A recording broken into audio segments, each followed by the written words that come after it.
남쪽 끝 해안가 마을. 하늘포에는 늘 바람이 분다. 바람은 바다의 냄새를 실어 나르고 파도는 지붕 위로 속삭였다.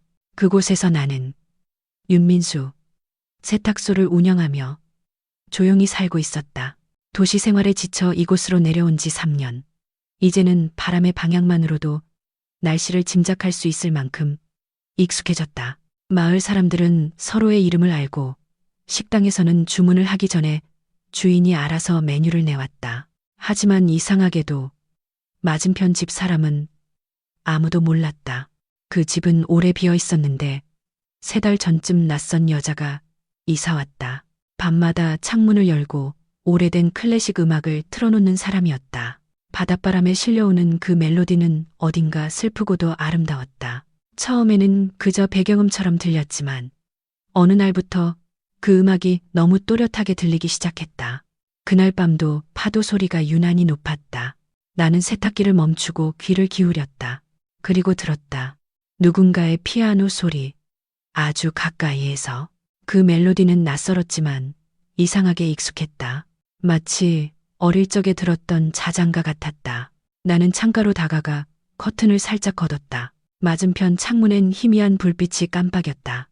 피아노를 치는 여자의 그림자가 벽에 흔들렸다. 그리고 짧은 한숨. 그 소리는 바람에 실려 내 귀에 닿았다. 그 순간 설명할 수 없는 감정이 스쳤다. 그건 외로움과 호기심이 섞인 이상한 감정이었다. 며칠 뒤 나는 우연히 마을 슈퍼 앞에서 그녀를 보았다. 하얀 셔츠에 긴 머리를 묶은 여자는 조용히 물건을 계산하고 있었다. 주인 아주머니가 말했다. 새로 이사 오신 분이죠? 반가워요. 피아노 학원 하신다면서요. 그녀는 조용히 고개를 끄덕였다. 네, 아이들 가르칠까 해서요. 그제야 나는 알았다. 그녀의 이름은 차수연이었다. 서울에서 내려왔고 아직 마을에는 아는 사람이 거의 없다고 했다. 나는 그녀에게 인사를 건넸다. 저는 맞은편에 사는 윤민수입니다. 세탁소 해요. 그녀는 잠시 내 얼굴을 보더니 미소를 지었다. 아, 매일 피아노 소리 시끄럽지 않으세요? 아니요, 오히려 좋아요. 밤마다 듣기 좋더라고요. 그녀의 미소가 잠시 멈췄다. 그건 묘한 표정이었다. 감사하면서도 어딘가 불안한 눈빛. 그 음악은 오래된 곡이에요. 잊을 수 없는 사람이 있었거든요. 그녀의 목소리는 바람처럼 낮고 부드러웠다. 그 말이 귀에 남았다. 잊을 수 없는 사람. 돌아오는 길 나는 자꾸만 그녀의 말을 곱씹었다. 그리고 밤이 되자 또 그 음악이 들려왔다. 이번엔 더 가까웠다. 아니, 벽 너머에서 직접 듣는 것 같았다. 며칠 후 나는 이상한 걸 느꼈다. 그녀의 집 창문이 닫혀 있는데도 피아노 소리가 들린다는 것. 게다가 낮에도 새벽에도. 밤새 연주하는 사람은 없을 텐데 왜 그 소리가 끊기지 않을까? 나는 벽을 살짝 두드려 보았다. 그러자 아주 미세하게 손끝에 진동이 전해졌다. 누군가 바로 저편에서 건반을 누르고 있었다. 그때였을까? 갑자기 피아노 소리가 멈췄다. 그리고 누구세요? 벽 너머에서 들려온 목소리. 나는 깜짝 놀라 얼른 입을 다물었다. 그녀가 들었나 보다. 다음 날 수연 씨가 내 세탁소로 찾아왔다. 어제 혹시 벽 두드리셨어요? 나는 얼굴이 화끈거렸다. 아, 네. 소리가 나서 무슨 일인가 싶어서요. 그녀는 잠시 내 얼굴을 바라보더니 조용히 고개를 끄덕였다. 죄송해요. 그 곡은 연습용이에요. 잘못 끊어요. 그녀의 표정에는 무언가 숨겨진 것이 있었다. 그때는 몰랐다. 그 연습곡이 단순한 음악이 아니라는 걸. 며칠 뒤 태풍 예보가 내렸다. 마을 사람들은 창문에 테이프를 붙이고 가게 문을 닫았다. 나도 세탁소 문을 잠그고 집으로 돌아왔다. 그런데 이상하게도 그날 밤에도 피아노 소리가 들렸다. 바람과 파도 소리 사이로 들리는 그 멜로디는 오히려 더 또렷했다. 마치 태풍을 뚫고 누군가 나를 부르는 것 같았다. 비가 유리창을 두드리는 소리 사이로 문틈 밑에 무언가 끼워져 있었다. 작은 봉투였다. 젖은 봉투 속에는 낡은 편지 한 장이 들어 있었다. 글씨는 번져 있었지만 몇 글자는 알아볼 수 있었다. 그날 바다에 남겨진 사람에게 미안해요. 심장이 맞는 듯 했다. 누가 쓴 걸까? 수연 씨가 보낸 걸까? 그녀의 집으로 가고 싶었지만 폭우가 너무 심했다. 나는 봉투를 꽉 쥐고 밤새 창밖을 바라봤다. 피아노 소리는 계속 들렸다. 폭풍이 휘몰아치는 와중에도 멈추지 않았다. 태풍이 지나간 다음 날 마을은 엉망이었다. 길가엔 쓰러진 전봇대와 깨진 유리 조각이 흩어져 있었다. 나는 제일 먼저 맞은편 집으로 향했다. 문은 반쯤 열려 있었다. 수연 씨의 아무 대답도 없었다. 집 안은 어수선했다. 책장 위에는 물에 젖은 악보들이 널려 있었고 피아노 위에는 흙 묻은 손자국이 남아 있었다. 그리고 피아노 의자 위에는 작은 노트 한 권이 있었다. 그 첫 장에는 짧은 문장이 적혀 있었다. 그 노래는 약속이었어요. 다시 돌아오면 이 곡을 들려주기로 한 나는 노트를 덮었다. 그녀는 어디로 간 걸까? 그날 이후로 피아노 소리는 더 이상 들리지 않았다. 하지만 밤이 깊고 파도가 거세질 때면 나는 여전히 그 멜로디를 듣는다. 바람이 유리창을 두드릴 때마다 누군가의 손끝이 건반을 누르는 것 같다. 그녀는 사라졌지만 그 음악은 남았다. 마치 바다처럼 끝없이 반복되는 기억처럼. 태풍이 지나간 지 사흘째 되는 날이었다. 하늘포 마을은 다시 평소의 조용함을 되찾았지만 내 마음속은 여전히 불안했다. 세탁소 문을 열고 일을 하려 해도 집중이 되지 않았다. 손님이 맡긴 셔츠를 다림질하다가도 문득 창밖을 보게 되고 파도 소리에 귀를 기울였다. 그녀의 피아노가 정말로 멈춘 건지 아니면 내가 더 이상 들을 수 없는 건지 확신이 서지 않았다. 그날 오후 나는 결국 참지 못하고 맞은편 집으로 향했다. 문은 여전히 반쯤 열려 있었다. 조심스럽게 안으로 들어가 보았다. 한때 음악으로 가득했던 집은 이제 먼지와 정적만이 떠돌고 있었다. 피아노는 덮개가 벗겨진 채로 검은 건반 위에 소금기 어린 손자국이 희미하게 남아 있었다. 악보는 모두 젖어 있었고 그중 한 장이 바닥에 흩어져 있었다. 악보 구석에는 작게 연필로 적힌 글씨가 있었다. A 마이너 바다를 기억해. 그 문장을 읽는 순간 바다 쪽 창문이 바람에 열리며 커튼이 펄럭였다. 짠내 나는 바람이 방 안으로 밀려들었고 나는 얼른 창문을 닫았다. 하지만 문득 커튼 너머로 바닷가 아래쪽에서 무언가 반짝이는 것이 보였다. 햇빛이 비치는 방향으로 보니 모래 위에 작은 은색 펜던트가 떨어져 있었다. 나는 무심코 그걸 주워들었다. 조개 껍데기 모양의 펜던트 안에는 사진이 하나 들어 있었다. 사진 속에는 젊은 남자와 수연이 함께 웃고 있었다. 둘 다 바닷가에서 찍은 듯 배경에는 하늘포의 등대가 희미하게 보였다. 하지만 그 사진의 가장자리는 물에 젖은 듯 번져 있었고 남자의 얼굴은 반쯤 지워져 있었다. 그 사람인가? 그녀가 말했던 잊을 수 없는 사람. 나는 펜던트를 조심스레 주머니에 넣었다. 그날 밤 바람이 잦아든 시간에 다시 그 멜로디가 들렸다. 아주 희미하게 파도 소리와 함께. 하지만 이번엔 그녀의 피아노가 아니라 녹음된 소리처럼 일정한 템포였다. 마치 누군가 스피커를 통해 틀어놓은 것 같았다. 나는 창문을 열었다. 바람이 불어오고 파도는 검게 넘실거렸다. 그 소리는 분명 바다 쪽에서 들려왔다. 수연 씨, 거기 있나요? 내가 낮게 중얼거린 순간 피아노 소리가 갑자기 끊겼다. 그리고 한참의 정적 끝에 바람 사이로 한마디가 들렸다. 기억해요. 민수 씨 순간 등골이 서늘해졌다.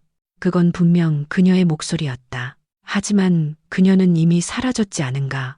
나는 황급히 창문을 닫았다. 손바닥에는 식은땀이 배어 있었다. 내 머릿속엔 수많은 생각이 뒤섞였다. 혹시 그 소리가 환청일까? 아니면 정말로 그녀가 남긴 무언가가 남아있는 걸까? 밤새 잠을 이루지 못했다. 창문 밖에선 파도가 부서지고 간헐적으로 들려오는 피아노 선율이 마치 내 이름을 부르는 것 같았다. 다음 날 아침 세탁소 문을 열기도 전에 나는 마을 회관으로 향했다. 거기에는 오래된 기록 보관소가 있었다. 하늘포는 작은 마을이지만 역사만큼은 길어서 옛 문서가 꽤 남아 있었다. 나는 회색 서류함을 열어 거주자 변동 기록을 찾았다. 수연이라는 이름을 손가락으로 더듬으며 훑어내려갔다. 차수연, 2022년 3월 전입, 주소, 해안로 17, 구혜진 주택. 그 아래엔 짧은 메모가 하나 붙어 있었다. 전 거주자 실종 사건 이후 비워진 집. 나는 눈썹을 찌푸렸다. 전 거주자 실종 사건? 그 집이 단순히 비어 있었던 게 아니라 사람이 사라진 집이었다는 말인가? 서류를 정리하던 관리인이 말했다. 그 집 말이죠. 다들 꺼려했어요. 3년 전인가 그 집에 살던 젊은 부부 중 남편이 바다에 나갔다가 돌아오지 못했거든요. 실종됐다는 건가요? 그렇죠. 파도에 휩쓸렸다고들 해요. 그날 태풍이 왔었죠. 이상하게도 그날 이후 부인은 서울로 떠났어요. 그리고 작년에 다시 누군가 들어온 거죠. 그게 그 차수연 씨일 거예요.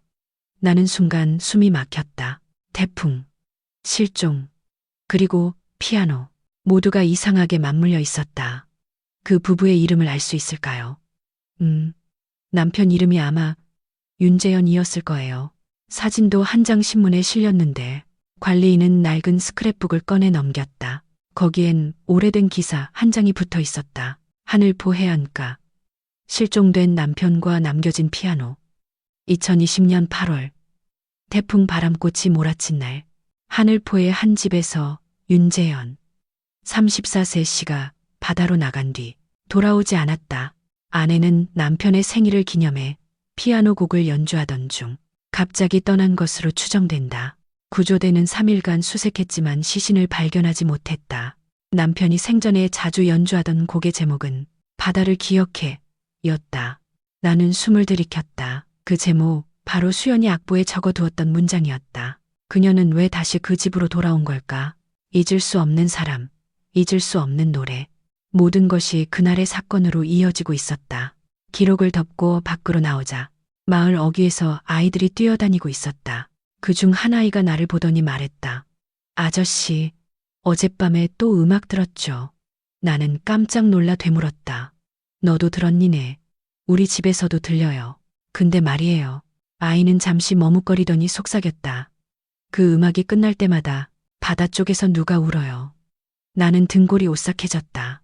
아이의 얼굴은 순수했지만 그 말은 묘하게 진실 같았다. 집으로 돌아오는 길 내내 그 말이 머릿속에서 맴돌았다. 음악이 끝날 때마다 누가 운다. 그날 밤 나는 다시 창가에 앉았다. 시간은 자정을 넘겼고 파도는 잔잔했다. 그런데 피아노 소리가 다시 들려왔다. 이번엔 아주 느린 템포였다. 마치 에도 아이더의 곡처럼. 음악이 끝나자 바람이 잠시 불었다. 그리고 그 순간 창문이 미세하게 떨렸다. 내가 고개를 돌리자 유리창 표면에 누군가 손자국을 남긴 듯 습기가 번져 있었다. 거기에는 한 글자만이 또렷했다.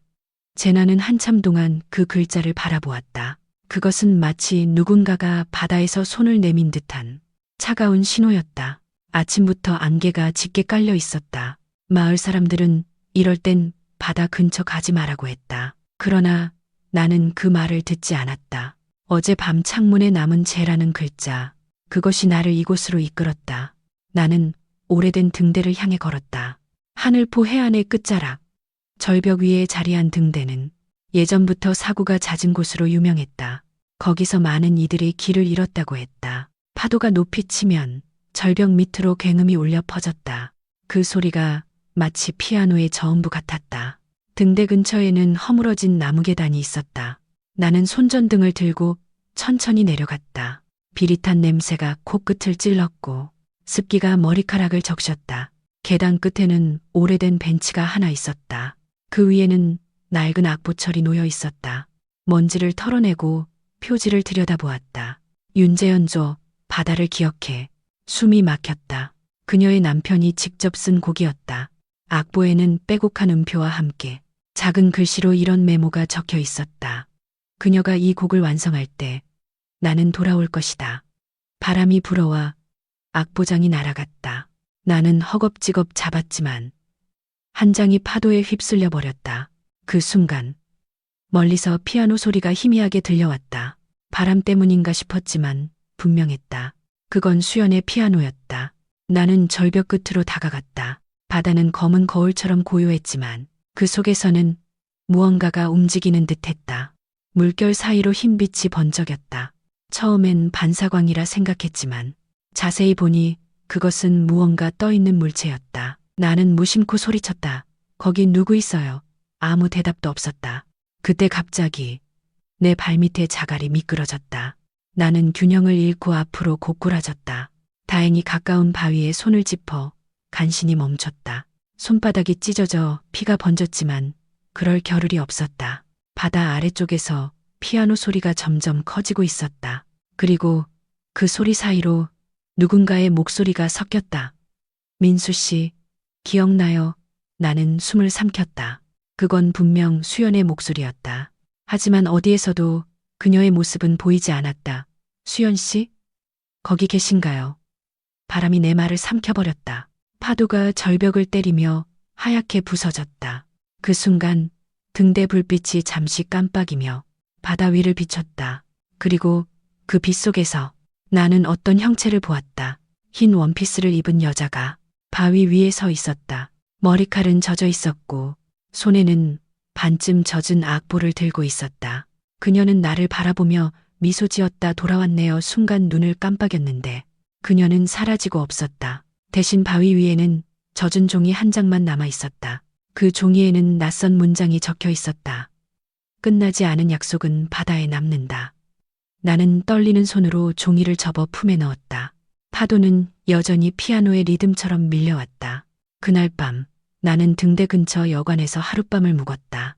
하지만 한숨도 자지 못했다. 창밖에서 들려오는 물소리 사이로 그녀의 노래가 아주 희미하게 들려왔기 때문이다. 며칠이 지나도 마음이 진정되지 않았다. 절벽에서 본 그 장면, 바위 위에 서 있던 그녀의 모습이 머릿속에서 떠나지 않았다. 그날 이후 나는 세탁소 문을 닫고 거의 집 밖으로 나가지 않았다.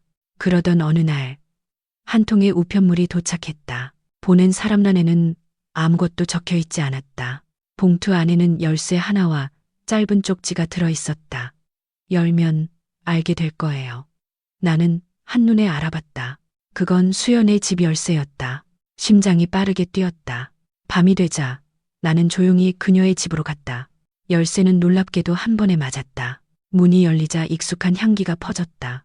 바람과 먼지 속에서도 여전히 남아있는 꽃향기. 그녀의 피아노는 그대로 있었다. 그러나 방 안은 더 이상 음악이 아니라 정적으로 가득했다. 나는 천천히 안쪽으로 들어갔다. 벽에는 오래된 액자 하나가 걸려 있었다. 사진 속에는 그녀와 한 남자가 웃고 있었다. 등대 아래에서 손을 맞잡은 모습이었다.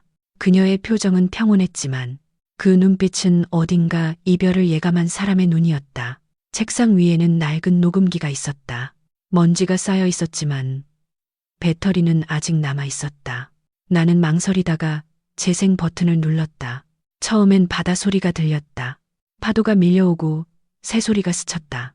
그리고 잠시 뒤 그녀의 목소리가 나왔다. 민수 씨, 이걸 듣고 있다면 나는 아마 이 세상에 없을 거예요.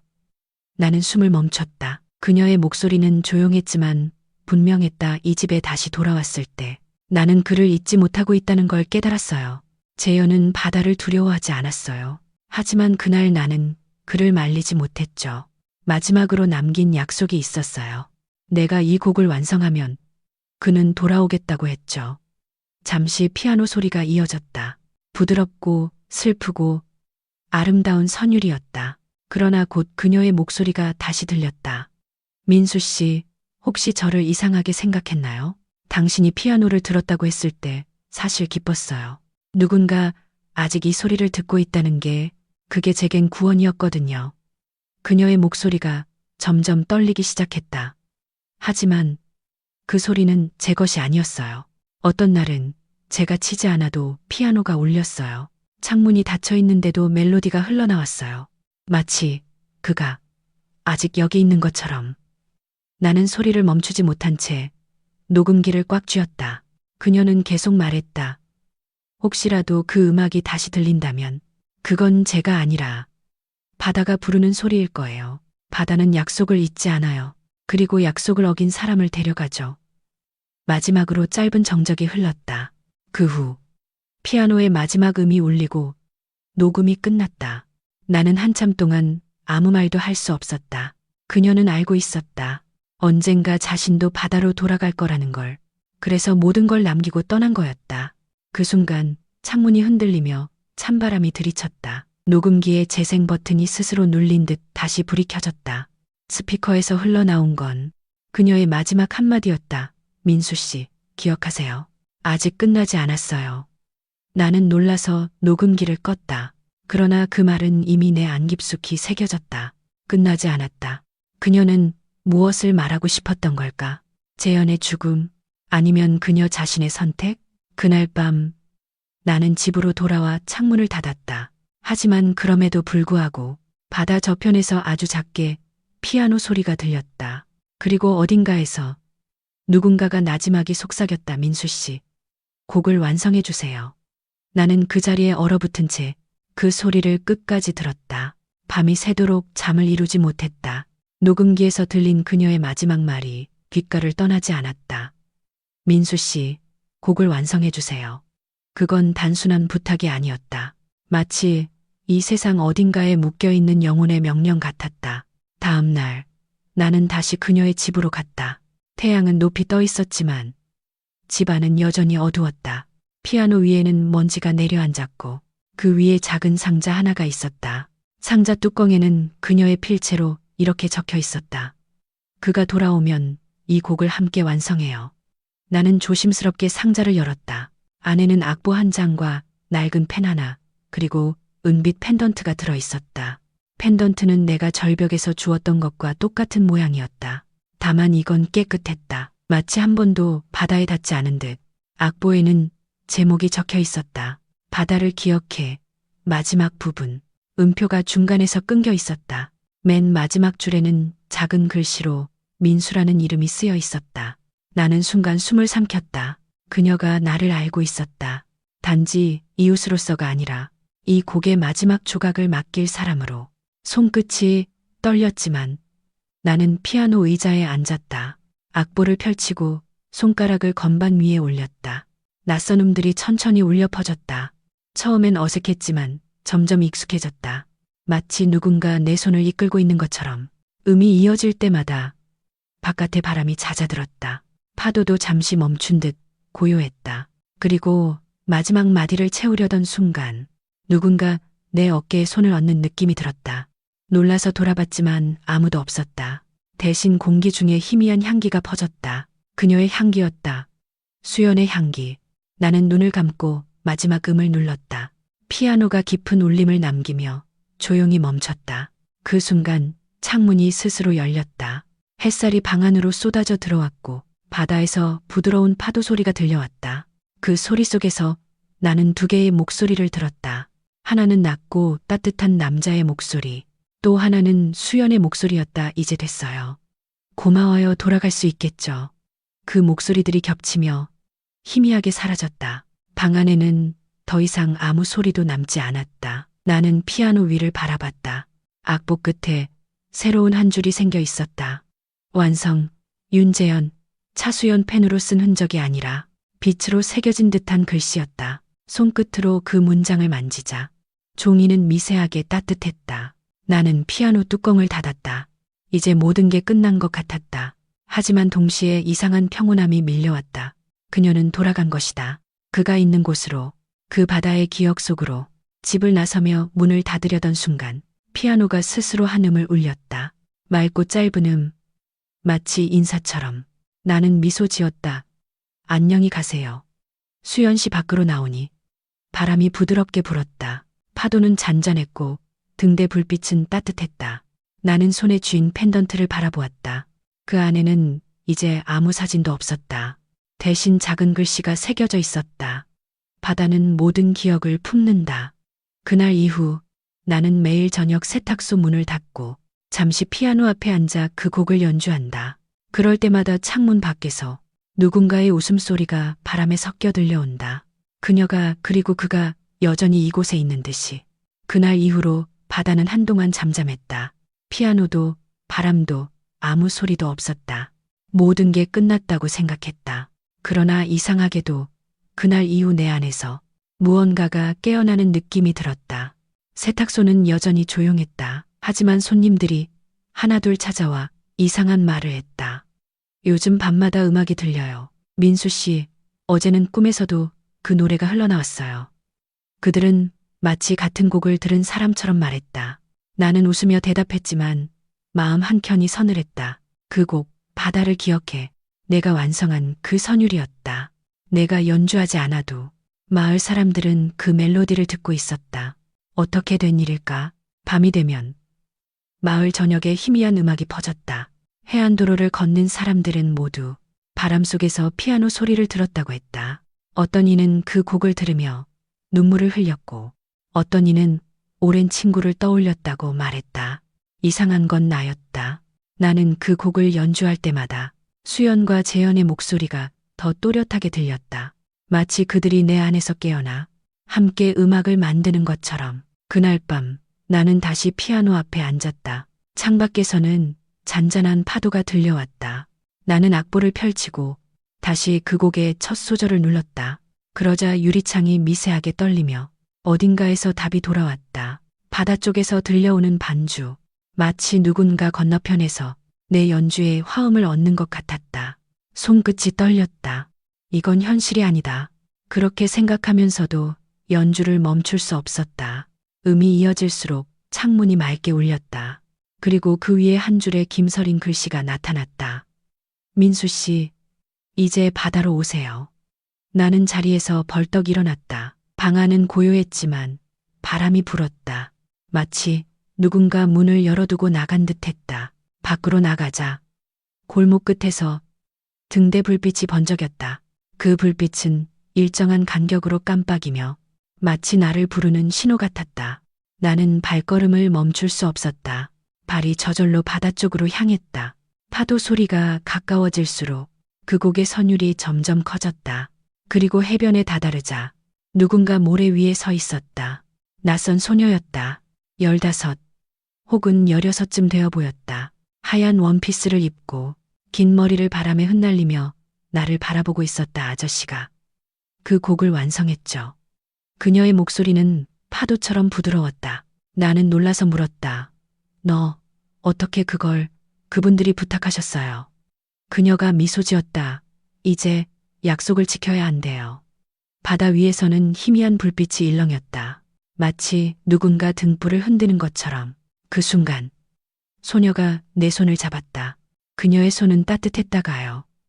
파도가 기다리고 있어요.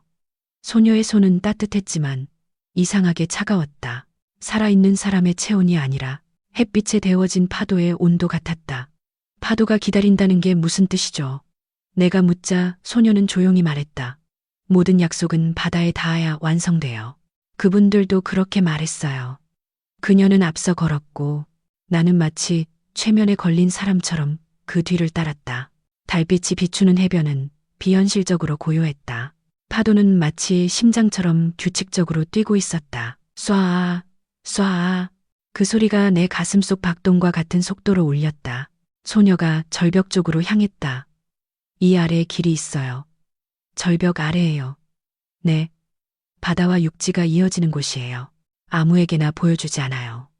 그녀는 바위 뒤의 좁은 틈으로 나를 이끌었다. 파도가 한 번 들이칠 때마다 그 틈으로 바닷물이 들어왔다가 빠져나갔다. 그녀는 젖은 발로 그 틈을 따라 내려갔다. 나는 망설이다가 뒤따랐다.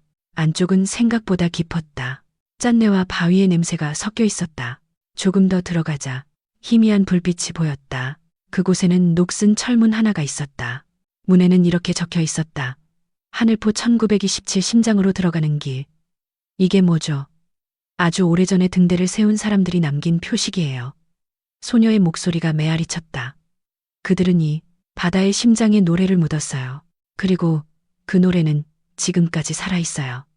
그녀가 문을 열었다. 문 안쪽에는 동굴 같은 공간이 있었다. 천장에는 조개 껍질이 매달려 있었고 그 사이사이로 빛이 새어 들어왔다. 동굴 중앙에는 오래된 피아노 한 대가 있었다. 바닷물에 반쯤 잠긴 채로 나는 숨이 막혔다. 그 피아노는 수연의 집에 있던 것과 똑같았다. 하지만 색이 바래고 건반이 일부 녹슬어 있었다. 그럼에도 불구하고 피아노는 조용히 울리고 있었다. 아무도 건드리지 않았는데 물결이 닿을 때마다 소리가 났다. 그건 마치 바다가 피아노를 연주하는 것처럼 들렸다. 소녀가 말했다. 이곳이 파도의 심장이에요. 그분들은 이곳에서 마지막으로 노래했어요. 그녀는 내게 작은 돌조각 하나를 건넸다. 그 표면에는 음악 기호가 새겨져 있었다. 이게 뭐죠? 그들의 곡의 마지막 음이에요. 당신이 완성한 그 곡, 마지막 한 음은 아직 남아있어요. 이걸 눌러야 문이 닫히고 그분들이 완전히 돌아갈 수 있어요. 나는 손안의 돌을 바라봤다. 차갑지만 묘하게 심장 박동처럼 미세한 진동이 느껴졌다. 그녀의 눈빛은 진지했다. 민수 씨가 해야 해요. 당신이 그 곡을 완성했잖아요. 나는 천천히 피아노 앞으로 다가갔다. 발목까지 물이 차올랐다. 손가락이 떨렸지만 나는 마지막 음을 눌렀다. 바로 그 순간 피아노 전체가 빛으로 물들었다. 짙은 푸른빛이 동굴을 가득 채웠다. 그리고 그 안에서 두 사람의 형체가 떠올랐다. 수연과 재현이었다. 그들은 서로를 바라보며 웃었다. 그녀는 나를 향해 고개를 숙였다. 고마워요, 민수 씨. 이제 우리는 파도가 될 거예요. 그녀의 손이 재현의 손과 맞닿자 그 둘은 서서히 바다의 빗속으로 사라졌다. 파도가 피아노를 삼키며 잔잔해졌다. 남은 건 조용한 물소리뿐이었다. 그리고 마지막으로 피아노의 저음이 울렸다. 마치 심장의 마지막 박동처럼 소녀는 나를 바라보며 미소 지었다. 이제 다 끝났어요. 하지만 당신의 이야기는 아직 남았어요. 파도의 심장에서 돌아왔을 때 동이 트고 있었다. 하늘포의 바다는 유리처럼 맑았고 어제의 폭풍이 거짓말처럼 사라져 있었다. 나는 한동안 모래사장에 서서 햇살이 파도에 부서지는 모습을 바라봤다. 무언가 끝났다는 느낌과 함께 설명할 수 없는 허전함이 밀려왔다. 집으로 돌아오자 세탁소 문 앞에 낯익은 얼굴들이 서 있었다. 이웃들이었다. 민수 씨. 혹시 새벽에 음악 들었어요? 나는 놀라며 대답했다. 음악이요. 어떤 음악이요? 피아노요. 바다 쪽에서 들렸어요. 온 마을이 깼다니까요. 그들은 모두 같은 곡을 들었다고 했다. 느리고 잔잔한 선율, 그리고 마지막에 마치 파도처럼 울려 퍼지는 화음. 누구는 눈물을 흘렸고 누구는 그 곡을 듣고 잊고 있던 사람을 떠올렸다고 했다. 나는 아무 대답도 하지 못했다. 그 곡은 분명 내가 심장에서 완성한 그 곡이었다. 하지만 이제 나는 연주하지 않는다. 그 곡은 스스로 살아 움직이고 있었다. 며칠이 지나자 하늘포에는 이상한 소문이 돌기 시작했다. 바다가 노래한다. 등대 근처에서 밤마다 음악이 들린다. 그 노래를 들은 사람은 오래된 기억을 떠올린다. 처음엔 모두 미신이라 여겼다. 하지만 그 현상은 점점 퍼져나갔다. 낚시꾼들은 새벽 어귀에서 노래를 들었다고 말했고 어린아이들은 그 선율을 흥얼거리며 놀았다. 심지어 관광객들까지 이곳엔 바람의 음악이 있다고 말하기 시작했다. 나는 세탁소 안에서 그 말을 듣고 있을 때마다 묘한 감정에 휩싸였다. 기쁨, 두려움, 그리고 죄책감. 나는 그 곡을 완성한 사람이다. 하지만 동시에 그 곡은 나를 넘어서 세상 속으로 흘러가고 있었다. 밤마다 창문을 열면 멀리서 피아노 소리가 들렸다. 그러나 이제 그 소리는 슬프지 않았다. 마치 누군가가 나지막이 속삭이는 듯했다. 이제 괜찮아요. 어느 날 마을 학교의 음악 선생님이 내게 찾아왔다. 혹시 민수 씨, 이 곡 아세요? 그녀는 악보 한 장을 내밀었다. 내 눈이 커졌다. 그건 내가 완성한 그 곡이었다. 바다를 기억해. 하지만 오른쪽 하단에는 이상한 서명이 추가되어 있었다. 작곡, 윤재현, 차수연, 윤민수. 이거 어디서 구했어요? 등대 근처 바위 밑에서요. 아이들이 놀다가 병 속에서 꺼냈대요. 누가 넣어둔 걸까요? 나는 대답하지 못했다. 그녀는 미소 지으며 말했다. 이 곡 학교 축제 때 아이들이 연주하려고 해요. 하늘포의 노래라고 불러요. 나는 한참 동안 그 말을 되뇌었다. 하늘포의 노래. 그건 이제 나만의 이야기가 아니었다. 이 마을 전체의 이야기였다. 밤이 되자 나는 등대 쪽으로 향했다. 등대 불빛 아래에서 아이들이 낮에 연습하던 피아노 멜로디가 아직도 바람에 남아 있었다. 그 소리를 들으며 나는 눈을 감았다. 그 순간 멀리서 두 개의 불빛이 나란히 깜빡였다. 하나는 등대의 불빛, 그리고 다른 하나는 바다 위의 희미한 불빛. 마치 누군가가 아직 그곳에서 이 노래를 함께 듣고 있는 듯 했다. 나는 속삭였다. 잘 들었죠? 당신들의 노래, 이젠 모두가 기억해요. 바람이 부드럽게 내 머리카락을 스쳤다. 그 안에 실려온 목소리, 그건 분명 수연의 것이었다. 그래요, 민수 씨. 이제 이 노래는 우리 모두의 것이에요. 하늘포의 바다는 여전히 잔잔했다. 그러나 마을 사람들의 마음속에는 어딘가 다른 리듬이 자라나고 있었다. 누구나 한 번쯤 그 노래를 들었다고 말했다. 그 곡은 이제 하늘포의 노래로 불리고 있었고 매주 일요일마다 마을 광장에서 누군가 그 선율을 피아노로 연주했다. 아이들은 그것을 듣고 춤을 췄고 어른들은 그 소리에 맞춰 손뼉을 쳤다. 마치 그 음악이 마을의 숨결이 된 듯했다. 그 소리는 바람을 타고 멀리 퍼져 근처 도시에서도 소문이 날 정도였다. 그날 오후 세탁소 문이 열렸다. 낯선 여자가 들어왔다. 검은 안경을 쓴 젊은 여성이었다. 혹시 윤민수 씨 맞으시죠? 그녀는 정중하게 물었다. 네, 그런데요. 저는 서울대학교에서 온 윤아림입니다. 하늘포의 음악 현상을 조사하러 왔어요. 그녀는 기자도 관광객도 아니었다. 손에는 두꺼운 노트와 녹음기가 들려 있었다. 이 마을에서 들린다는 음악 혹시 직접 들어보신 적 있나요? 나는 잠시 망설였다네. 몇 번 들었습니다. 혹시 그 음악의 원천을 아시나요? 나는 대답하지 않았다. 그녀는 잠시 내 얼굴을 살피더니 조심스럽게 말을 이었다. 이 곡은 단순한 전설이 아닌 것 같아요. 마을 사람들의 뇌파를 조사해 보니 이 노래를 들은 사람들은 모두 감정 기억을 재현하는 반응을 보였어요. 슬픔, 후회, 그리고 그리움. 나는 조용히 말했다. 그건 아마 노래가 기억이기 때문일 겁니다. 기억이요? 네, 바다가 품고 있는 사람들의 기억이요. 하림은 고개를 갸웃했다. 정확히 무슨 뜻인지요? 이 바다는 약속을 잊지 않아요. 이곳엔 두 사람의 이야기가 남아있어요. 그들의 음악이 바닷속에 스며들어 지금까지 울리고 있는 겁니다. 하림은 놀란 눈빛으로 나를 바라봤다. 그걸 어떻게 그렇게 확신하세요? 제가 그 곡을 완성했으니까요. 그녀는 말이 없었다. 잠시 후 조용히 노트를 덮었다. 그렇다면 제게 그 곡을 들려주실 수 있나요? 나는 잠시 망설였지만 이내에 고개를 끄덕였다. 오늘 밤 등대로 오세요.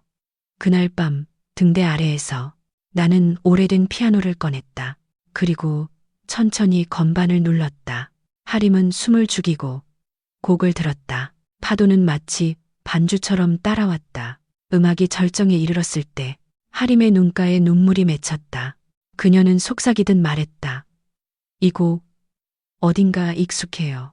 이건 제 어머니가 어릴 때 자주 부르던 자장가예요. 나는 놀라서 그녀를 바라봤다. 자장가요. 네, 어머니는 하늘포 근처에서 자랐대요. 하지만 구체적인 이야기는 한 번도 하지 않으셨어요. 다만 이렇게 말씀하셨죠. 파도는 사람의 마음을 기억한다고. 그녀의 눈빛은 떨리고 있었다. 나는 그제야 깨달았다. 이 노래는 단지 수연과 재현의 이야기가 아니었다. 더 오래전부터 이 마을과 함께 존재해온 기억의 노래였다. 하림은 내게 물었다. 민수 씨, 이 곡을 끝까지 완성해 본 적 있나요? 나는 고개를 저었다. 아직 한음이 남았어요. 그 한음을 치면 어떻게 되죠? 모르겠어요. 하지만 아마 모든 게 끝날 겁니다. 하림은 잠시 생각하더니 피아노 옆에 앉았다. 그럼 저와 함께 쳐요. 함께요. 네. 어쩌면 이건 두 사람의 손으로만 완성될 수 있는 곡일지도 몰라요.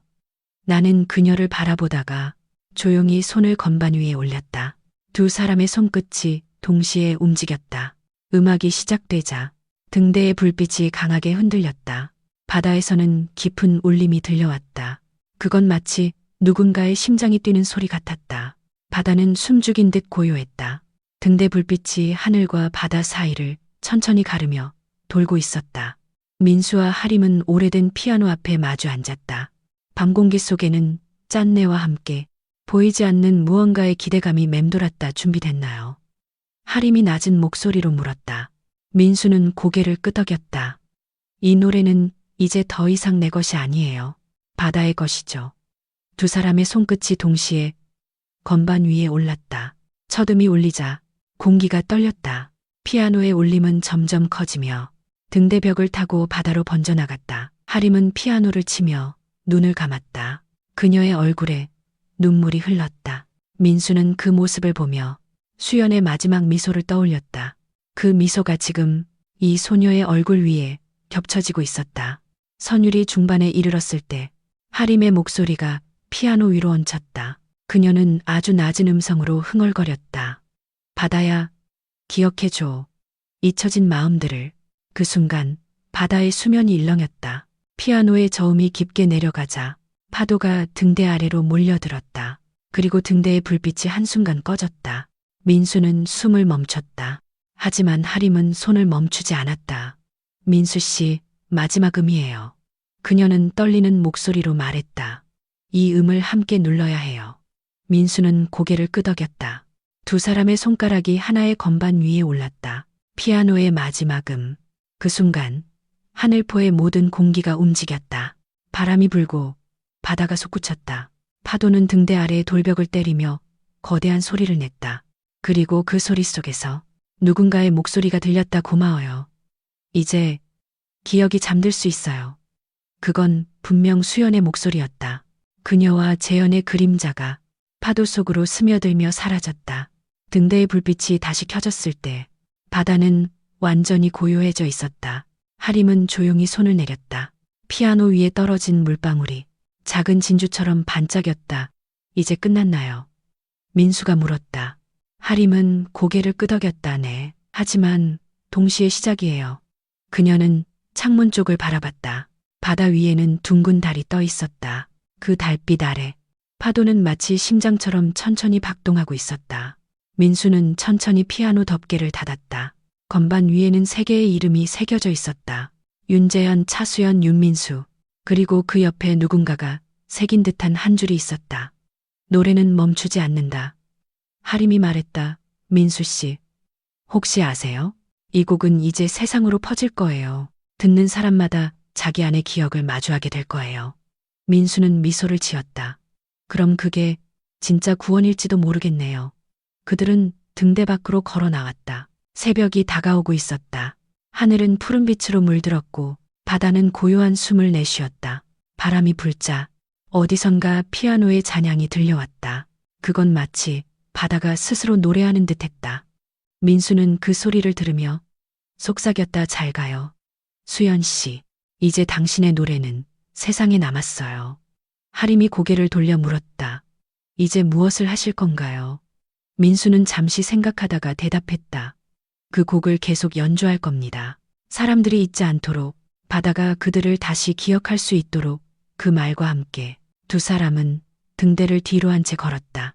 하늘엔 서서히 아침 햇살이 번지고 파도는 다시 잔잔히 숨을 쉬었다. 그 순간 바다의 어딘가에서 아주 희미하게 들렸다. 민수 씨, 고마워요. 그건 바람의 속삭임이었을까? 아니면 정말로 바다가 보낸 인사였을까? 민수는 대답하지 않았다. 그저 미소 지으며 하늘포의 빛나는 수평선을 바라봤다. 그 후로 몇 주가 흘렀다. 하늘포의 바다는 여전히 잔잔했고 등대는 매일 같은 속도로 불을 돌렸다. 민수는 세탁소 일을 다시 시작했다. 이제는 음악이 들리지 않았고 마을은 평화를 되찾은 듯 보였다. 그러나 어느 날부터인가 사람들은 다시 이상한 이야기를 하기 시작했다. 민수 씨, 그 곡 기억나시죠? 그 노래를 들으면 오래된 일들이 떠올라요. 잊고 있던 사람의 얼굴이 보였어요. 그들의 눈빛은 두려움과 그리움이 섞여 있었다. 그 곡이 단순한 전설이 아니라 사람들의 마음속 어딘가를 흔들고 있는 것이었다. 어느 날 밤 민수 역시 꿈을 꾸었다. 바다 위에서 누군가 부르는 소리. 민수야. 그 목소리는 낯설지 않았다. 하지만 그건 수연의 목소리가 아니었다. 아주 오래전에 잃어버린 기억 속의 이름이었다. 꿈속의 바다는 새하얗게 빛나고 있었다. 그 위에 한 여자가 서 있었다. 짧은 머리, 소녀 같은 눈빛, 그리고 미소. 너 아직도 이곳에 있구나. 그녀의 말에 민수는 답하지 못했다. 파도가 밀려오자 그녀의 모습이 사라졌다. 대신 바다 위로 흩어진 작은 조각들이 비처럼 흩어져 민수의 눈앞으로 떨어졌다. 눈을 뜨자 새벽이었다. 심장이 빠르게 뛰고 있었다. 그녀는 누구였을까? 민수는 오랫동안 기억을 더듬었지만 아무리 생각해도 그 얼굴이 떠오르지 않았다. 다만 이상하게도 그가 어릴 적 어딘가에서 들었던 노래의 한 구절이 자꾸만 머릿속에 맴돌았다. 파도는 다시 돌아오고 기억은 바람이 되어 흐른다. 그날 오후 윤아림이 세탁소로 찾아왔다. 민수 씨, 잠깐 이야기할 수 있을까요? 그녀는 피곤한 얼굴이었다. 서울로 돌아가려 했는데 이상한 일이 생겼어요. 무슨 일인데요? 어젯밤에 저도 그 꿈을 꿨어요. 민수는 놀라서 고개를 들었다. 꿈이요? 네. 바다 위에서 누군가 부르는 소리, 그 목소리 수연 씨가 아니었어요. 하림은 떨리는 손으로 자신의 목을 만졌다. 낯설고도 익숙한 목소리였어요. 그리고 꿈에서 들은 노래가 지금 제 머릿속에서도 계속 들려요. 그녀는 낮게 흥얼거렸다. 파도는 다시 돌아오고 기억은 바람이 되어 흐른다. 민수의 심장이 맺는 듯했다. 그 구절. 나도 들었어요. 두 사람은 서로를 바라보았다. 순간 세탁소 안의 공기가 흔들리는 듯했다. 바람이 불지도 않았는데 하얀 셔츠들이 천천히 흔들리고 있었다. 하림이 속삭였다. 민수 씨, 혹시 이 노래 우리 둘에게만 들리는 걸까요? 모르겠어요. 하지만 뭔가가 다시 깨어나고 있어요. 그때 밖에서 아이들의 웃음소리가 들렸다. 아이들이 놀이터에서 노래를 부르고 있었다. 파도야 파도야, 기억을 가져가. 그 노래는 분명 하늘포의 노래였지만 가사가 조금 달라져 있었다. 마치 누군가가 새롭게 써 내려간 것처럼. 민수는 세탁소 문을 열고 바깥을 바라봤다. 아이들이 노래를 부를 때마다 하늘에 떠 있는 구름이 서서히 움직이고 있었다. 바다 쪽에서는 잔잔한 파도가 반짝였다. 하림이 말했다. 민수 씨, 이건 단순한 전설이 아니에요. 누군가가 우리에게 새로운 기억을 전하려 하고 있어요. 민수는 천천히 고개를 끄덕였다. 그럼 이번엔 우리가 들어야겠네요. 하림은 피아노 가방을 들어 올렸다. 오늘 밤 바다로 가요. 민수는 짧게 대답했다. 네, 이번엔 내가 묻혀있던 기억을 찾아야겠어요. 그날 밤 하늘포에는 오랜만에 구름이 끼지 않았다. 별빛이 바다 위를 비추고 바람은 조용히 불었다. 그리고 어디선가 그들이 들었던 바로 그 노래가 다시 흐르기 시작했다. 밤이 깊었다. 하늘포의 바다는 낮보다 훨씬 조용했고 별빛이 바다 표면에 부서지듯 반짝였다. 민수와 하림은 아무 말도 없이 등대가 있는 언덕길을 따라 걸었다. 민수 씨, 그때처럼 바다의 심장으로 가볼까요? 하림이 조심스레 물었다. 그곳은 닫혔어요. 마지막 음을 눌렀을 때 그 문은 완전히 사라졌죠. 그럼 지금 들리는 이 노래는 어디에서 흘러나오는 걸까요? 민수는 대답하지 못했다. 그 대신 바람에 실려오는 희미한 선율에 귀를 기울였다. 그 노래는 멀리서부터 시작해 점점 가까워지고 있었다. 처음엔 파도의 리듬 같았지만 이내 분명한 멜로디로 변했다. 그 곡은 하늘포의 노래였다. 그러나 이번엔 가사가 있었다. 바다야, 기억을 되돌려줘. 잃어버린 이름을 부를 수 있게. 하림은 숨을 삼켰다. 민수 씨, 들리죠? 민수는 고개를 끄덕였다. 그 순간 등대 불빛이 3번 깜빡였다. 그리고 어둠 속에서 길게 이어지는 빗줄기가 바다 아래로 향하고 있었다. 마치 바다가 이리로 오라고 부르는 듯했다. 둘은 천천히 모래사장을 걸어 빛이 비치는 곳으로 다가갔다. 그곳엔 얕은 물결이 밀려오고 있었다. 그런데 이상하게도 물은 무릎까지 차오르는데 바지는 젖지 않았다. 바다가 몸을 밀어내는 게 아니라 그들을 받아들이고 있었다. 하림이 조용히 말했다. 민수 씨, 이건 그냥 바다가 아니에요. 알아요. 기억이 깃든 곳이죠. 그들이 한 발짝 더 들어가자 발 아래에서 빛이 퍼졌다. 바닷속 모래들이 별처럼 빛났다. 그리고 그 빛들이 연결되어 하나의 문양을 그렸다. 원형의 선율, 음악의 파동 모양이었다. 그 중심에는 한 조각의 조개 껍질이 있었다. 그 조개 껍질은 부서진 펜던트처럼 보였다. 민수는 조심스럽게 그것을 집어들었다. 그 순간 눈앞이 하얗게 번쩍였다. 민수야, 낯익은 목소리가 들렸다. 민수가 고개를 들었을 때 그는 더 이상 해변에 있지 않았다. 눈앞엔 푸른 하늘과 어린 자신이 있었다. 바닷가 마을의 골목, 그리고 그 옆에서 웃고 있는 한 소녀. 민수야, 빨리 와. 파도 잡으러 가자. 그녀는 젖은 신발을 신고 웃고 있었다. 민수는 기억났다. 그녀의 이름은 서아였다. 자신이 어린 시절 하늘포에서 함께 자라던 친구. 하지만 어느 날, 태풍이 몰아친 날 이후 그녀는 흔적도 없이 사라졌었다. 서아, 너였구나. 민수가 중얼거렸다.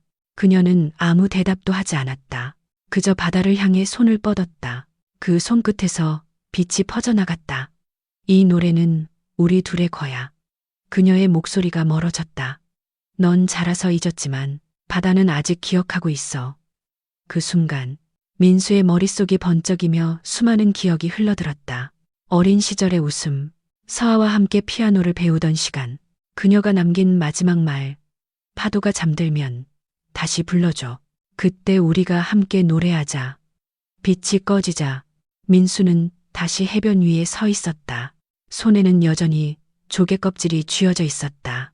그 안에는 작게 새겨진 글자가 있었다. 서아의 노래, 기억의 시작. 하림이 달려와 그를 붙잡았다. 괜찮아요. 지금 어디 있었어요? 민수는 숨을 몰아쉬며 말했다. 기억 속에 있었어요. 그 아이 서아를 봤어요. 서아용.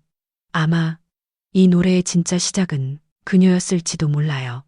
하림은 놀란 표정으로 조개 껍질을 바라봤다. 그 조개에서 희미한 빛이 새어나왔다. 그리고 그 안에서 피아노 소리가 들렸다. 하지만 이번엔 슬픈 음이 아닌 아주 따뜻한 선율이었다. 민수는 조용히 말했다. 이건 돌아오라는 신호예요. 기억의 끝이 아니라 시작이죠. 하림이 미소 지었다. 그럼 이번엔 우리가 그 노래를 완성해야겠네요. 바다 위로 달빛이 내리쬐었다. 파도는 마치 박동하듯 서서히 리듬을 타고 있었다. 그리고 두 사람의 앞에 새로운 길이 열리기 시작했다. 기억의 파편 속으로 이어지는 길이. 다음날 아침, 하늘포의 공기는 유난히 차가웠다. 민수는 밤새 잠을 이루지 못했다. 손바닥 속 조개 껍질이 희미하게 빛났고 그 안의 선율은 아직도 그의 귓가에 남아 있었다. 하림 씨의 서아의 이름이 이 마을 어딘가에 기록되어 있을지도 몰라요. 그 말에 하림은 고개를 끄덕였다. 그럼 교회로 가요. 하늘포에서 가장 오래된 기록은 거기에 있어요. 오래된 언덕길을 따라 걸어 올라가자 작은 흰색 교회가 보였다. 문을 여는 순간 낡은 나무 향기와 먼지 냄새가 코끝을 스쳤다. 안쪽에는 바다를 향해 세워진 커다란 창문이 있었고 그 위로 새겨진 문구가 눈에 들어왔다. 파도는 기억을 잊지 않는다. 민수의 심장이 미세하게 떨렸다. 그 문장은 서아가 어릴 때 자주 말하던 말이었다. 그들은 교회 안쪽의 기록실로 향했다. 목사였던 노신사가 오래된 장부를 꺼내주었다. 여기엔 세례명과 출생 기록이 있습니다. 찾는 이름이 뭔가요? 서아요. 서아라는 아이. 노신사는 손가락으로 오래된 페이지를 넘겼다. 그리고 잠시 후 멈췄다. 이 이름 말이요. 민수는 고개를 끄덕였다. 노신사가 읽기 시작했다. 서아, 1995년 8월 출생. 어머니 차수연, 아버지 윤재연. 민수는 숨이 막혔다. 뭐라고요? 수연, 재연. 하림이 놀란 눈으로 그를 바라봤다. 민수 씨, 그럼 서아는 그들의 아이였어요. 순간 모든 퍼즐이 맞춰졌다. 수연과 재연이 남긴 곡, 그들이 약속했던 바다의 노래. 그건 단지 사랑의 노래가 아니라 잃어버린 아이를 위한 약속이었다. 하림은 낮게 말했다. 그럼 우리가 들은 기억의 노래는 부모가 아이를 부르는 노래였군요. 민수는 손안의 조개 껍질을 바라봤다. 그 안의 빛이 더욱 밝아졌다. 아니요. 이제는 반대예요. 아이, 즉 서아가 그들을 부르고 있는 거예요. 그때 교회 창문을 스치는 바람이 불었다. 스테인드 글라스가 흔들리며 햇살이 피아노 건반처럼 벽에 비쳤다. 그 빛 속에서 누군가의 목소리가 들려왔다. 기억해줘요. 내가 불렀던 노래를. 민수와 하림은 동시에 고개를 들었다. 바다 쪽 창문 너머에서 하얀 파도가 서서히 피어오르고 있었다. 그 파도 속에서 소녀의 모습이 잠시 스쳤다. 하림이 속삭였다. 그 아이, 아직 여기에 있어요. 민수는 천천히 대답했다 그래요. 그리고 이제 그 노래의 마지막 주인을 찾아야겠네요. 교회를 나서자 바람이 거세게 불었다. 하늘은 잔잔했지만 멀리서 파도가 점점 높아지고 있었다. 민수는 하림을 바라봤다. 그 아이가 부르고 있어요. 우리가 가야 해요. 두 사람은 등대 쪽으로 향했다. 달빛이 비치는 바닷길은 마치 누군가가 미리 만들어둔 길처럼 빛나고 있었다. 발밑에 모래가 부드럽게 움직이며 파도 속으로 길을 열었다. 이건 파도가 우리를 인도하는 거예요. 하림의 목소리가 떨렸다. 기억의 길이에요. 수연 씨와 재현 씨, 그리고 서아가 남긴 길, 둘은 천천히 그 길을 걸었다. 물결이 허리춤까지 차올랐지만 바다는 그들을 삼키지 않았다. 오히려 부드럽게 감싸며 그들을 더 깊은 곳으로 이끌었다. 어느 순간 바닷속의 풍경이 바뀌었다. 빛이 물결을 따라 내려가며 거대한 동굴처럼 넓은 공간이 열렸다. 그 안에는 수많은 조개 껍질이 별처럼 반짝이고 있었다. 각 조개마다 희미한 소리가 담겨 있었다. 이건 사람들의 기억이에요. 민수가 속삭였다. 바다가 기억을 품고 있었던 거죠. 하림은 손을 뻗어 조개 하나를 집어들었다. 그 안에서 어린아이의 웃음소리가 흘러나왔다. 이건 서아의 목소리예요. 민수의 눈가가 젖었다. 그녀는 이곳에 있었어요. 부모가 남긴 노래를 따라 기억의 일부가 되어버린 거예요. 그 순간 바다의 중심에서 빛이 솟구쳤다. 세 개의 형체가 서서히 나타났다. 수연, 재현, 그리고 서하. 그들은 손을 맞잡고 있었다. 이제 모두 돌아왔어요. 서하의 목소리는 파도처럼 부드러웠다. 당신들이 기억해 주었기에 우린 다시 하나가 되었어요. 민수와 하림은 말을 잃었다. 그들의 몸은 점점 따뜻한 빛으로 감싸였다. 마치 바다가 그들을 안고 있는 듯했다. 이 노래는 이제 끝난 게 아니에요. 서아가 말했다. 새로운 기억으로 이어질 거예요. 당신들이 그 노래를 이어가 주세요. 빛이 점점 희미해지며 세 사람의 모습이 파도 속으로 사라졌다. 민수는 마지막으로 속삭였다. 잊지 않을게요. 당신들의 노래를. 그 순간 파도는 고요해졌다. 그리고 바다 위에는 조용히 흩어진 빛의 조각들이 떠올랐다. 그것이 바로 기억의 길이었다. 눈을 떴을 때 민수는 바닷가 모래 위에 누워 있었다. 머리맡에는 피아노 건반 모양의 조개 껍질이 놓여 있었다. 하림이 옆에서 천천히 몸을 일으켰다. 살아있네요. 우리 민수는 고개를 끄덕였다 그래요. 바다가 우릴 돌려보냈어요. 주변은 고요했다. 파도는 잔잔했고 등대의 불빛이 하늘을 가르며 천천히 돌고 있었다. 그러나 그들의 마음속엔 여전히 바다의 울림이 남아 있었다. 피아노의 마지막 찬양, 그리고 서아의 목소리. 민수 씨, 그 아이는 이제 편히 쉬고 있을까요? 그래요. 부모님과 함께해요. 그 노래가 다시 이어졌으니까. 민수는 손안의 조개 껍질을 바라봤다. 이젠 빛나지 않았지만 그 안에는 여전히 따뜻한 온기가 남아 있었다. 그 온기가 그들의 여정을 증명해주고 있었다. 며칠 후 하늘포 마을 사람들은 놀라운 소식을 들었다. 바다에서 흘러나오던 하늘포의 노래가 더 이상 들리지 않는다는 것이었다. 하지만 이상하게도 마을 사람들은 모두 그 멜로디를 기억하고 있었다.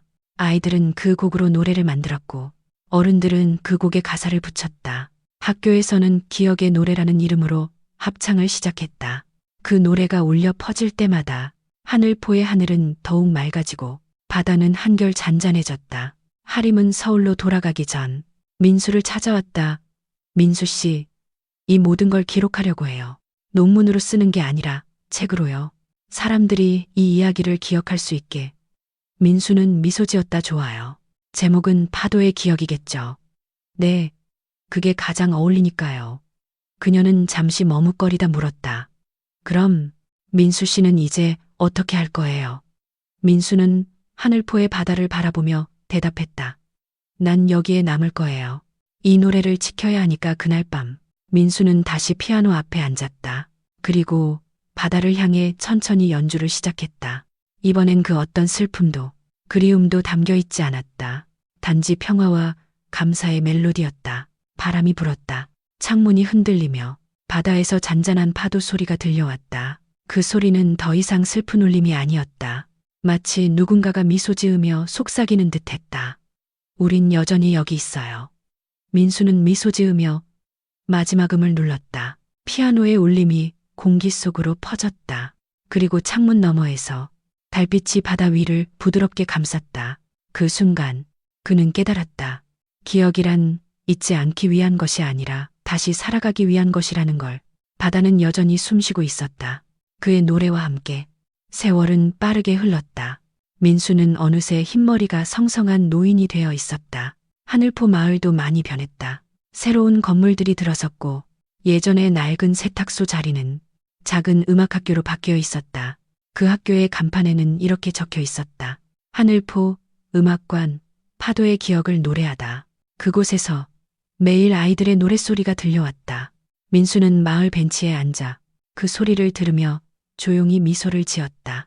이제 더 이상 바다의 피아노 소리는 들리지 않았지만 그 대신 아이들의 웃음소리가 마을을 가득 채우고 있었다. 그날 오후 한 소녀가 민수 곁으로 다가왔다. 12살쯤 되어 보이는 아이였다. 할아버지, 혹시 윤민수 선생님이세요? 그래, 그런데 넌 누구니? 저는 윤아림 선생님 제자예요. 선생님이 할아버지께 꼭 전해달래요. 소녀는 작은 노트를 내밀었다. 그 표지엔 하늘의 노래라는 제목이 적혀 있었다. 민수는 천천히 노트를 펼쳤다. 안에는 악보 한 장이 붙어 있었다. 그리고 그 밑에는 짧은 글이 있었다. 민수 씨, 이건 서아의 마지막 선율이에요. 우리가 들었던 그 노래의 끝에서 들려왔죠.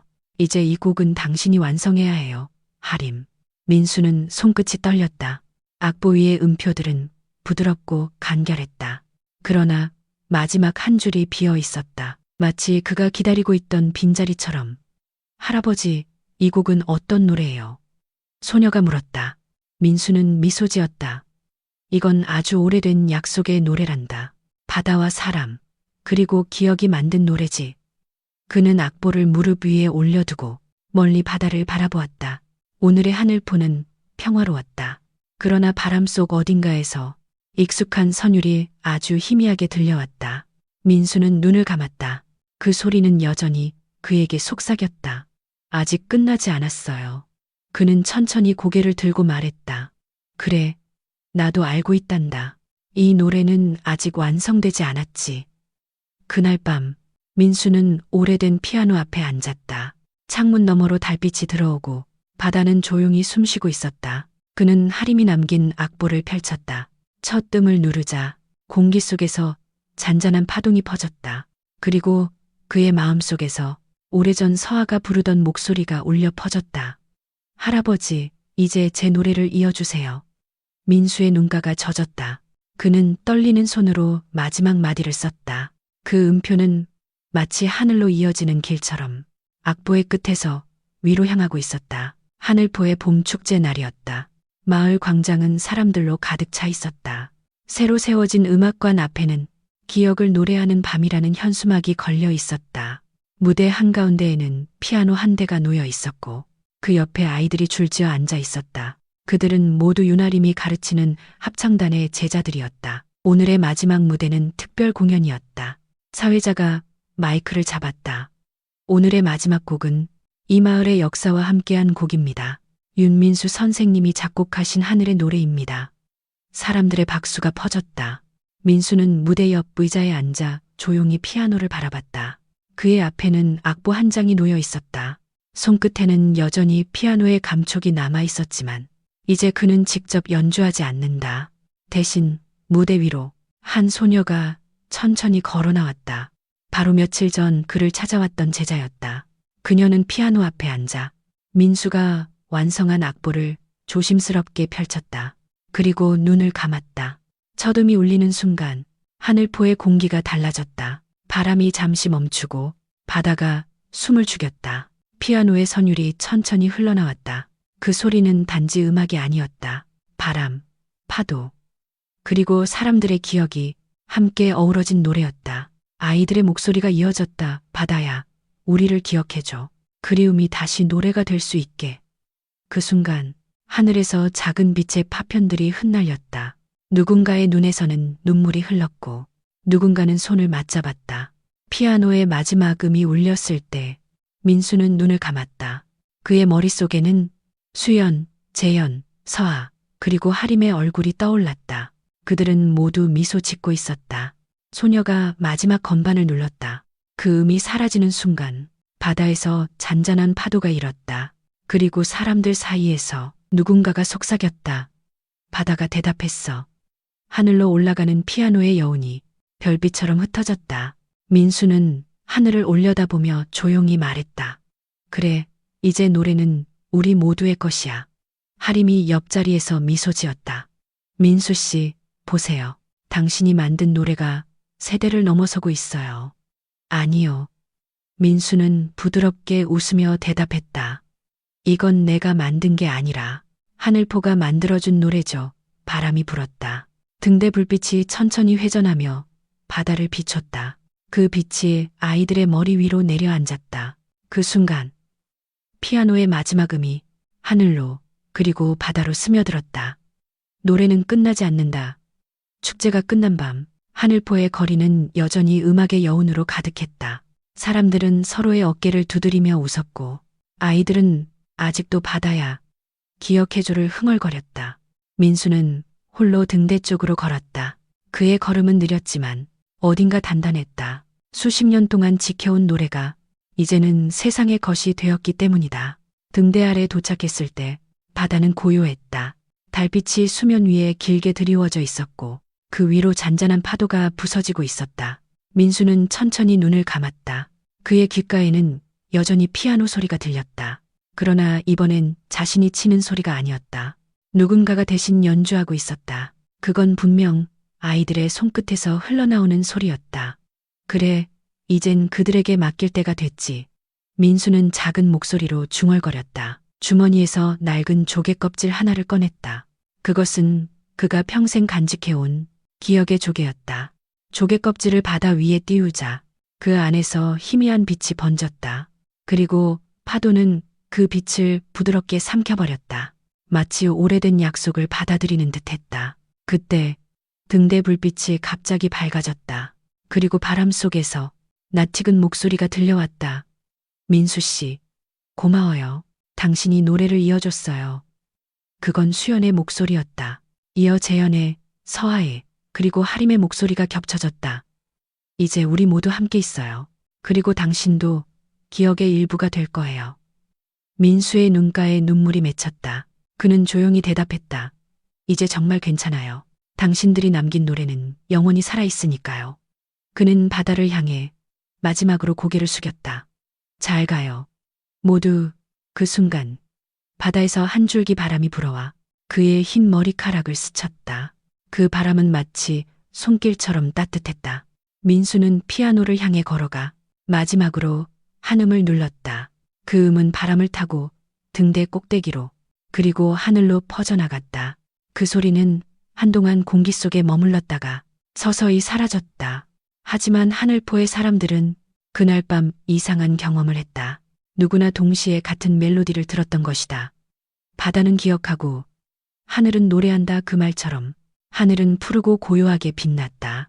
그리고 민수의 자리에는 조용히 닫힌 피아노 하나와 조개 껍질 하나만이 남아 있었다. 민수가 세상을 떠난 지 10년이 흘렀다. 하늘포의 바다는 여전히 같은 파도를 반복하고 있었지만 그 파도에 담긴 이야기는 세대를 넘어 퍼지고 있었다.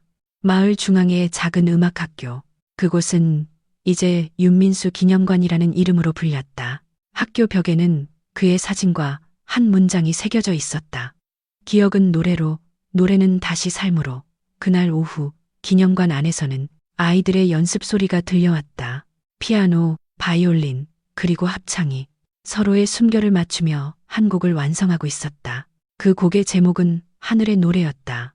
교단 앞에는 윤아림의 제자인 윤서연이 서 있었다. 그녀는 이제 새로운 선생님이 되어 아이들에게 민수의 이야기를 들려주고 있었다. 얘들아, 이 노래는 아주 오래된 약속의 이야기란다. 바다가 사람을 기억하고 사람이 바다를 노래했던 마을의 전설이지.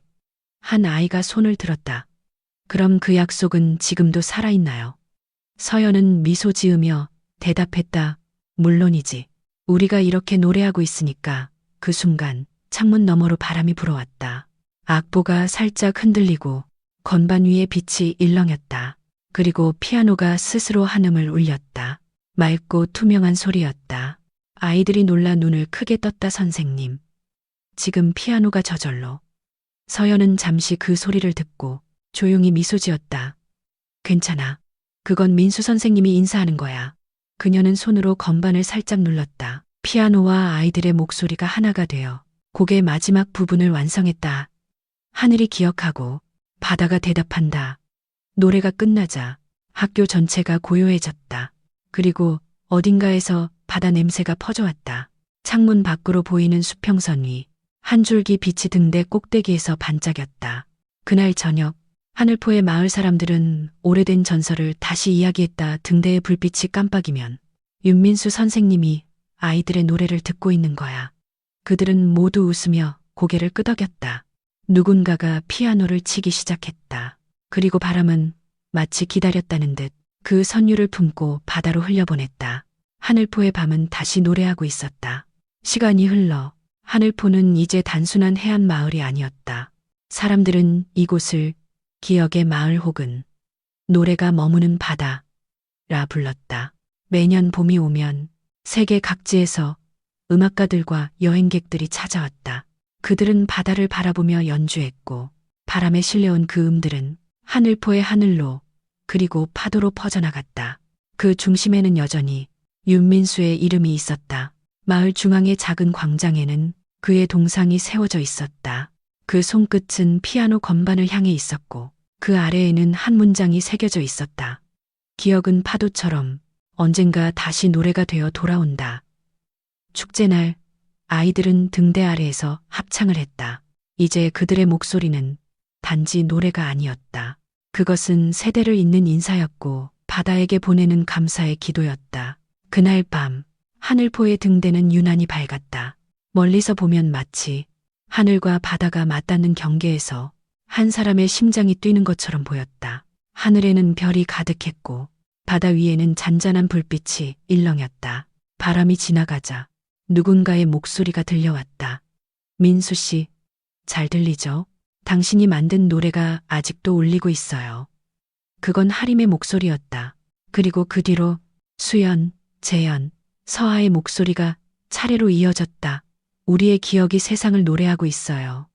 바람은 광장을 스치고 학교의 창문을 지나 피아노 건반 위로 머물렀다. 그리고 맑은 소리 하나가 울렸다.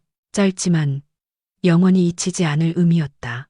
그 순간 하늘과 바다가 한 줄의 빛으로 이어졌다.